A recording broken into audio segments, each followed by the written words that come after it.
this frequency drive, the beauty of this is you can apply also forward and reverse rotation here of the motor. And you can apply also here the jog or inch, no? So depending on the need that you want to function of the motor. So this variable frequency inverter can have. So for example, we can show you also the electric current here, no? The running current, the starting current in the motor, as well as the frequency. So you can see it here. So you can monitor here while the motor is running. That's the beauty of the variable frequency drive. Multi-application. So that's the important of this beauty of this variable frequency drive. Okay? But if you wish to have this one in big motors, so we can have this one, but provided there's also a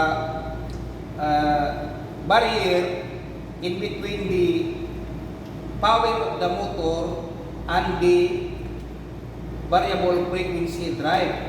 So alangan naman, gamay imong variable frequency drive, dako ang imong motor, so ang may tabo ana, dili sila balance, so dili sila masulog ang imong variable frequency drive.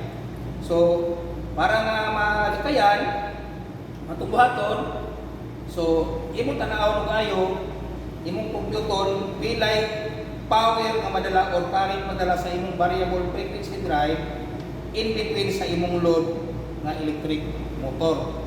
Okay? And then the connection also, if you have to use a variable frequency drive, so connect it the motor to delta connection. Start also with delta. So to maximize the power of the motor or the running current of the motor. So that's why the connection here is delta. No? It's not star or Y, but is delta connected. Okay?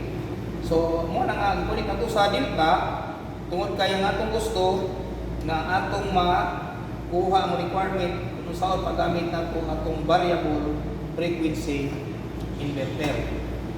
Okay? Thank you so much.